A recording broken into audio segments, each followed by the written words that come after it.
7:10. From Wollongong to Shell Harbour, from Nowra to Ulladulla, this is Melinda James on ABC Illawarra. Text 0467 922 684 or call 1300 973 300. Good morning, good morning. Do you have teenagers? Have they heard the news yesterday already on the grapevine that social media might be banned for children under the age of 16 in Australia?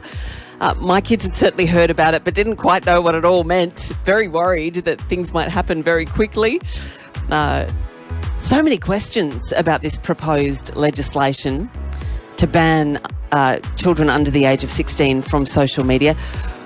The least of which is, what is social media? What do we include as social media? How will age verification work? Will the ban itself work? How's it going to be enforced? And children who are under the age of 16 who currently use social media, they won't be exempt. So how do you kick them off? I'd love to hear from you this morning about how social media access works in your household. Whether you have imposed your own ban for your children. Are you struggling to get your kids off social media? Have you heard some horror stories about the impact of social media on young people? Have you seen young people descend down a rabbit hole and during the most probably impressionable time of their lives start spouting quite strange ideas? Maybe if they're already struggling, social media has had an even more negative impact. Or maybe conversely, being on social media has provided them with a network that they wouldn't otherwise have. Being able to talk online with like-minded people, get support from one another.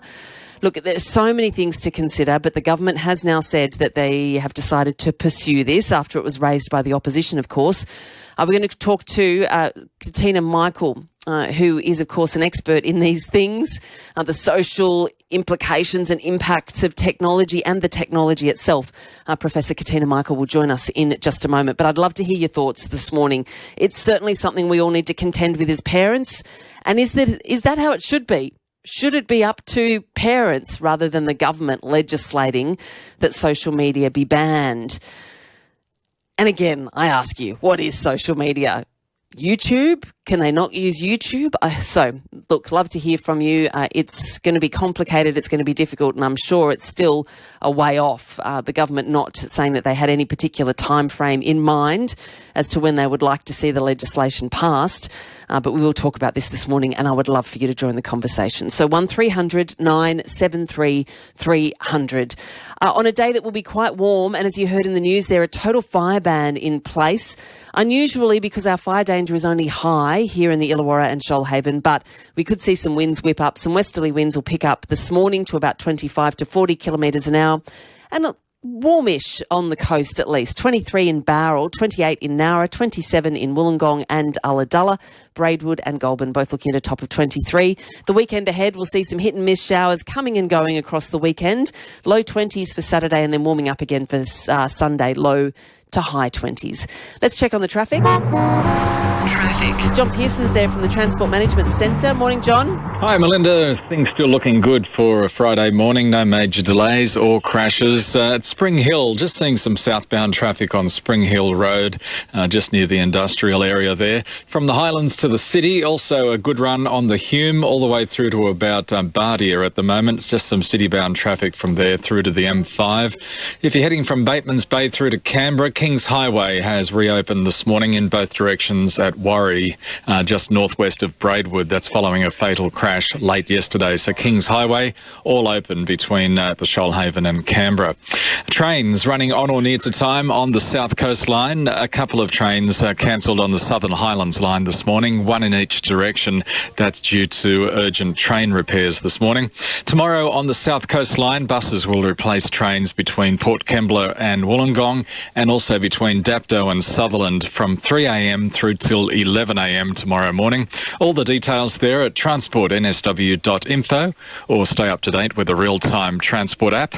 And Melinda, for the latest on the roads, it's livetraffic.com. Thanks so much, John. John Pearson there from the Transport Management Centre. Well, look, I don't know about you, but isn't it a constant topic of conversation in households?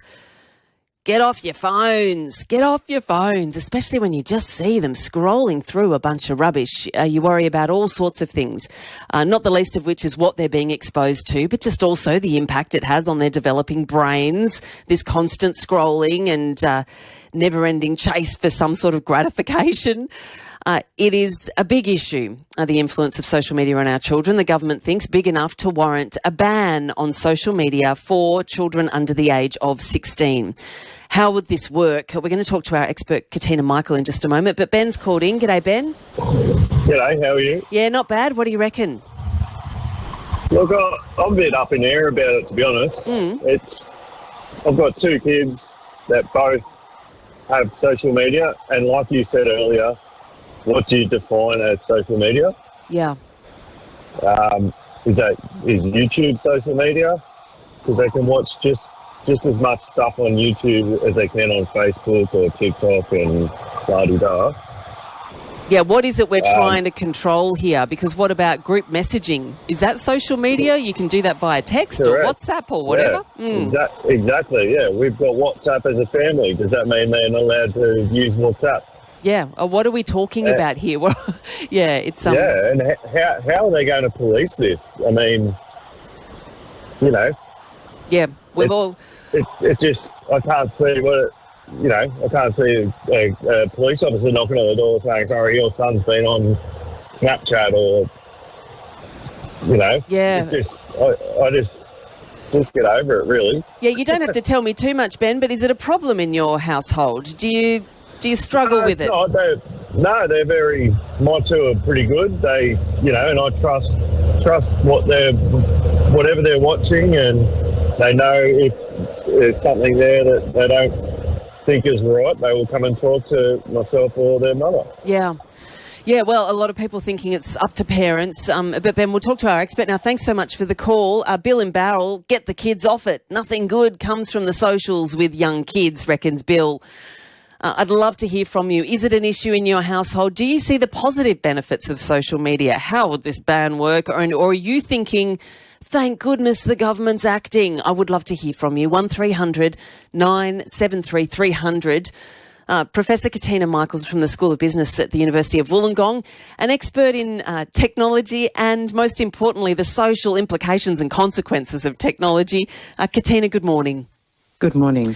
We kind of knew this was on the cards. The opposition raised it. The government then said, oh, yes, this seems to be popular. Maybe we'll try to follow suit. And now they've said they plan to introduce legislation. They'll be talking today with state and territory leaders about how this might work. But instantly, as an expert, what did you think as soon as you heard, yes, they're going to pursue a ban for people under the age of 16? Well, they're following trends all over the world, not so much specifically regarding bans, but definitely online safety acts that are being amended. So we can point to the UK, to Canada, to France, even to China. And there are two real big camps, the pro-ban camp and the no, we can't ban it at all. But I think we need an approach that's balanced somewhere in between. And the good thing is, at least at the governmental level, we've got bipartisan support that something needs to be done. How that might be implemented and the alternate means and the alternate approaches is really up in the air still. Yeah, I feel like the government's media conference yesterday almost raised more questions than it answered in terms of how this might work. What is social media, Katina? I was talking about it with my kids last night over dinner. So is that no YouTube? Is it no WhatsApp? What about group messaging? What about stuff that you use at school that is, I guess, kind of considered social media? What is social media? Well, that's one of the implementation concerns around definition. And it's anyone's guess. There'll be exemptions, of course, and we're already pointing to about 40 big tech apps that are well known, including TikTok, Facebook, Instagram, and indeed YouTube, which has in its policy that users should be 16 years and over, apart from kid-friendly now, this new sort of approach they've taken since being slapped with privacy fines for using children's data inappropriately. That's YouTube. but there are implementation concerns. And the question is, just as our callers have rung up, where are the limits? Where are the bounds? And so banning it is very complex, as we've seen with previous internet filtering debates in Australia and beyond.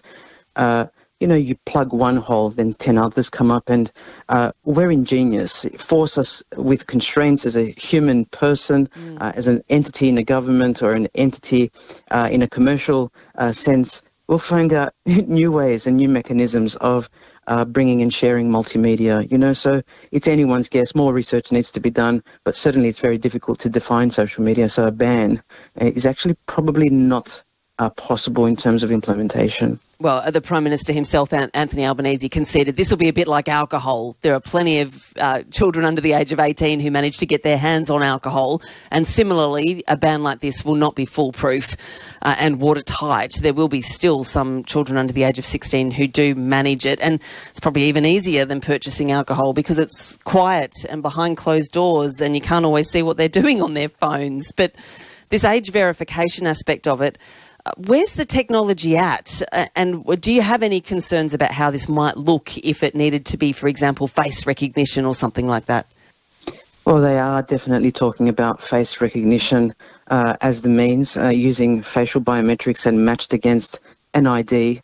So that then brings the question, what ID, and how would that be implemented through some kind of third-party tokenized approach, which is double-blind? So a third-party provider would transfer information between sites and the age assurance provider to protect the privacy of the individual. But then, how dependable is this age verification? It's pretty, it's okay.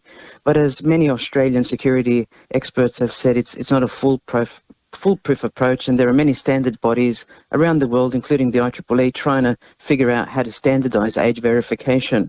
But here, what we need to say is perhaps that isn't the approach we should be taking in terms of a foolproof approach. Rather, we should be framing this in different kind of legislative terms and regulatory terms by saying a duty of care is required.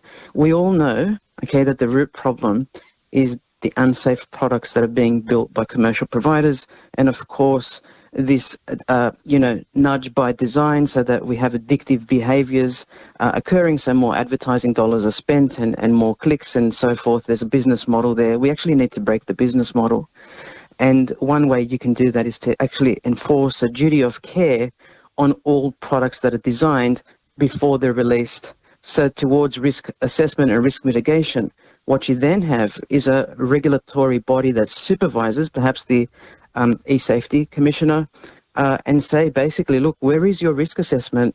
Where is your risk mitigation approach and techniques to ensure X won't occur? Whether that's allowing auto scrolling to happen, whether that's delving into the privacy of the child's location, whether that's putting an AI client on Snapchat, for instance, and making children respond to where they are, who they're with, and what they're doing, which is actually happening today.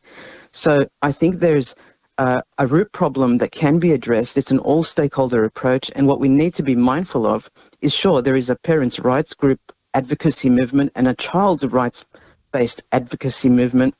They're both saying the same thing. We've got to do something. But of course, why don't we frame this as there's a duty of care, particularly with young children. And once you put that in legislation, commercial entities need to respond. And if they don't respond, penalties ensue. That's the fastest way to actually get that nudge by design going away sooner rather than later. And the question is whether it's excessive use that is the problem, or there are other potential harms, mental health concerns and developmental considerations we have to take into consideration. One of my biggest gripes are that the people who develop these technologies do not allow their own kids to use them until they're 16. Yeah. This is the Waldorf schools in Silicon Valley. And the question then becomes, harm my kids, but don't harm, your own, because you're aware of the heavy influence this tech has. So the question is a balanced approach, a duty of care, listening to both lobby groups, if I can say that, and say, look, we agree on something. Something's got to change.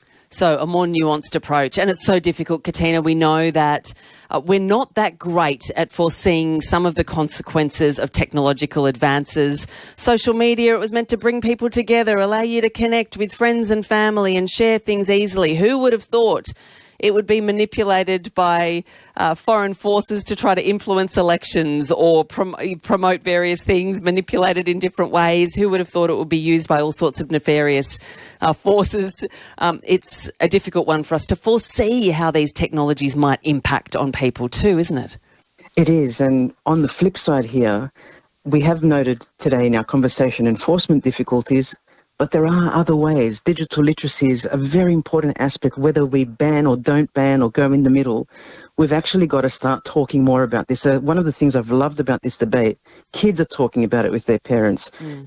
Teachers at schools are talking about it within their own framework. Some of them very relieved that many schools have now instituted bans of use of devices in the classroom, in the playground. Okay, it's starting to focus the attention of the individual. But then we have to think about, what about the people who actually rely on social media, so they're not excluded completely because they don't have the means perhaps in person to communicate, but they find social media liberating for the purpose of communicating with peers. And then the educational and informational access, we're all sending in high schools children to YouTube videos. What's going to happen? If we're saying it's a ban across the board, from year 7 to 10, we are not going to be able, because the children are under 16, to access YouTube. So I want to point to the EU Article 40.12, the Digital Services Act. Canada's drafted an online harms bill, and the UK has amended its Online Safety Act. But you can see this proactive move. Legislation is not bad. Actually, regulation will help us in addressing the concerns that we have in society over social media, but a complete ban probably is not going to work, given we've got alternate means like virtual private networks and ways to, circumvent these bans. So I'd rather the emphasis be on platform design, like we talked about in the IEEE 2089, where we define the standard for age-appropriate digital services for children. That's what it's about, a duty of care.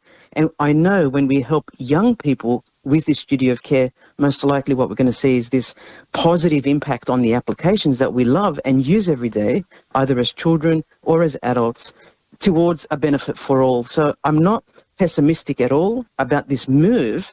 It has bipartisan agreement, right? The coalition is trying to rush through the government in the next 3 weeks to do this.